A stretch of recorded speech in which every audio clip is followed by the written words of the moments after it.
अब अगली खबर बिहार में हो रहे एसआईआर पर मचे सियासी घमासान की है। अब ये मुद्दा सिर्फ बिहार तक सीमित नहीं रहा है, बल्कि देश की संसद में भी इसको लेकर लगातार तीसरे दिन हंगामा जारी रहा और इस हंगामे के कारण तीसरे दिन भी देश का संसद नहीं चल पाया। सवाल है कि आखिर जब इस चुनाव आयोग स्पष्टीकरण दे चुका है तो सियासत क्यों? देखिए ये रिपोर्ट।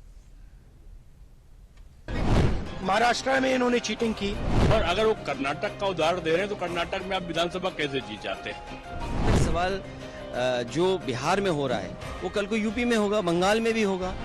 पूरे प्रोसेस पे हम लोग जो है सवाल उठा रहे हैं। सही वाजिब जेन्युइन मतदाता वो मतदाता सूची से बाहर नहीं रहे।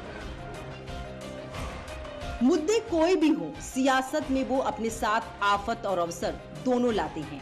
एसआईआर भी फिलहाल सिर्फ बिहार का नहीं बल्कि पूरे देश का ऐसा मुद्दा बन चुका है जिसमें विपक्ष अपने लिए अवसर ढूंढ रहा है।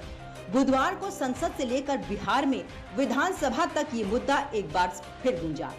लोकसभा में नेता विपक्ष राहुल गांधी ने इस बार बिहार और महाराष्ट्र के साथ कर्नाटक में भी वोट चोरी का आरोप लगाया। इस पर बीजेपी ने भी कर्नाटक का उदाहरण लेते हुए ही राहुल गांधी को जवाब दिया। सिर्फ 52 लाख की बात नहीं है, सिर्फ बिहार की बात नहीं है। महाराष्ट्र में इन्होंने चीटिंग की। हमने सवाल पूछे इलेक्शन कमीशन से, वोटर लिस्ट दिखाइए। इन्होंने वोटर लिस्ट नहीं दिखाई। हमने कहा कि वीडियोग्राफी दिखा दीजिए, वीडियोग्राफी का कानून बदल दिया। 1 करोड़ नए वोटर्स आए थे महाराष्ट्र में और इलेक्शन चोरी किया। ठीक है, कर्नाटक में हमने रिसर्च की है थोड़ी। कर्नाटक में हमने भयंकर चोरी पकड़ी है। मैं ब्लैक एंड व्हाइट में आपको दिखाऊंगा, इलेक्शन कमीशन को दिखाऊंगा। और सब जानते हैं बाबा साहब भीमराव अम्बेडकर जी को जो 14,000 वोटों से हराया था तो 78,000 वोट जो है इनवैलिड कर दिए थे। तो जो खुद वोटों की चोरी करता रहा हो, जिसका इतिहास रहा हो, वो दूसरों को ऐसा समझता है बीजेपी ऐसी नहीं है। और अगर वो कर्नाटक का उदाहरण दे रहे हैं तो कर्नाटक में आप विधानसभा कैसे जीत जाते हैं? आप विधानसभा जीते हो, आपके जो कर्म कुकर्म थे उनके कारण आपको लोकसभा में आपको उतनी सफलता नहीं मिली। और आप खुद सोचिए, देखो लगातार 3 बार जो हार का हैट्रिक अजमा चुके हो जो लोग, वो हार के कारणों का अपना विश्लेषण नहीं करते, वो नए नए कारण ढूंढ लेते हैं। चुनाव आयोग की जो एसआईआर प्रक्रिया मात्र बिहार की सियासत में गूंज रही थी, विपक्ष ने उसे पूरे देश का मुद्दा बनाने की कोशिश की है। बिहार की प्रक्रिया को मोहरा बनाकर अखिलेश यादव दूसरे राज्यों में भी लागू होने का दावा कर रहे हैं, लेकिन बीजेपी चुनाव आयोग का पक्ष लेते हुए बार बार इसे आम प्रक्रिया करार दे रही है। तक सवाल जो बिहार में हो रहा है वो कल को यूपी में होगा, बंगाल में भी होगा, क्योंकि बीजेपी जानती है कि जनता के बीच में महंगाई, बेरोजगारी के सवाल पर उनके पास जवाब नहीं है। जो भ्रष्टाचार है, आप कल्पना नहीं कर सकते भ्रष्टाचार कितना है, तो उसका जवाब क्या है उनके पास, इसीलिए उलझा के रखते हैं। देखिए, ये लोग गलत बयानी कर रहे हैं। मात्र इतनी बात है कि वोटर जो फर्जी हैं उनको वोटर लिस्ट से हटाना है। इसमें सहयोग करने की जगह ये उसका विरोध कर रहे हैं। पूरा बिहार, पूरा देश का हर राज्य आज इसी बात से जूझ रहा है कि फर्जी वोटर्स बन गए, इलीगल घुसपैठिए आए हैं देश में। किस गांव में रहते हैं, किस कस्बे में रहते हैं, कब से रहते हैं, इतनी बात देने पे इतना हंगामा हो रहा है।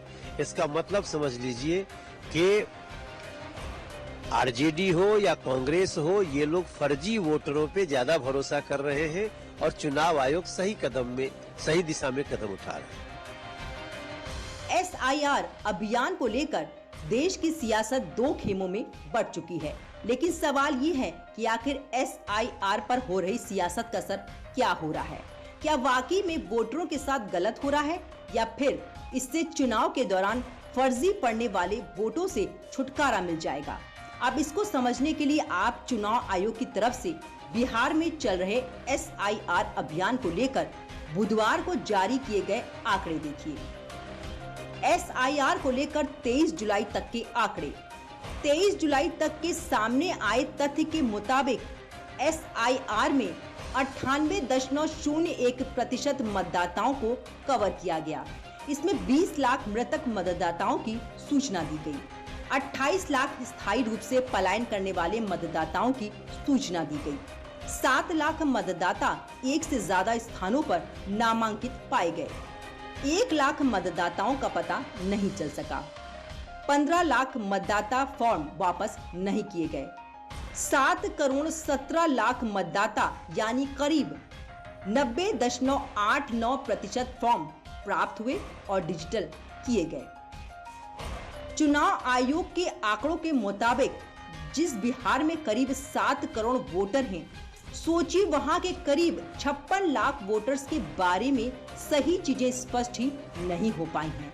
अब विपक्ष इन्हीं वोटर्स को डिफेंड कर रहा है, जबकि सत्ता पक्ष इसको लेकर विपक्ष पर सवाल उठा रहा है। अब ये इस पूरे प्रोसेस पे ही हम लोग जो है सवाल उठा कि आप के जो BLOs हैं वो तो खुद ही साइन करके खुद ही अपलोड कर रहे हैं पूरे प्रोसेस का, तो पारदर्शिता तो पूरे प्रोसेस में ही फॉलो नहीं की गई है। ये केवल अचीवमेंट के तौर पे और सुप्रीम कोर्ट में एक आंकड़ा बताने के लिए कि हमने 96%, 98% जो है कर लिया है, ये केवल उसकी औपचारिकता जो है वो पूरी की जा रही है। बहुत लोगों के पास जो है डॉक्यूमेंट नहीं है, तो कुछ स्पेसिफाई तो किया नहीं गया है कि कौन से लोग ने क्या डॉक्यूमेंट किया है, कितने लोगों के पास नहीं है, उनका क्या हो गया। 90% से अधिक लोगों ने अपने मतदाता होने का पुनर्नवीकरण के लिए ऑलरेडी फॉर्म जमा कर चुके हैं। जो 10% बचा है उसके लिए उस 10% की सूची चुनाव आयोग सारे राजनीतिक दलों को उपलब्ध करा दिया है कि भाई आप लोग भी देखिए ये 10% क्यों नहीं आ रहे हैं। अगर वो उपलब्ध हैं तो उनको भी फॉर्म जमा करवाइए, तो इससे ज्यादा पारदर्शिता क्या होती। सत्ता पक्ष का कहना है कि बाकी जो 10% वोटर्स की स्थिति साफ नहीं हो पाई है, उनकी जानकारी भी सभी पार्टियों को उपलब्ध करा दी गई है। तो किस बात का ये हंगामा हो रहा है? इन्हीं आरोप और प्रत्यारोप के चलते संसद का मानसून सत्र तीसरे दिन भी हंगामे की भेंट चढ़ गया।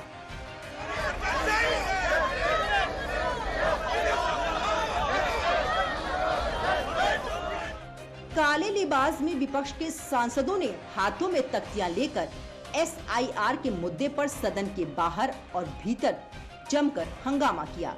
इस दौरान लोकसभा अध्यक्ष ओम बिरला ने विपक्षी सांसदों से सदन की मर्यादा बरकरार रखने का आग्रह भी किया। बावजूद इसके जब सांसदों ने हंगामा बंद नहीं किया तो कार्यवाही को 12 बजे तक के लिए स्थगित करना पड़ा। आपका जो आचरण है, जो व्यवहार है, वो सड़कों का आचरण व्यवहार आप संसद में कर रहे हैं। ये देश देख रहा है। माननीय हो आप, माननीय जैसा व्यवहार करो, जाइए अपनी सीट पर। सदन की कार्रवाई आज 12 बजे तक के लिए स्थगित की जाती है।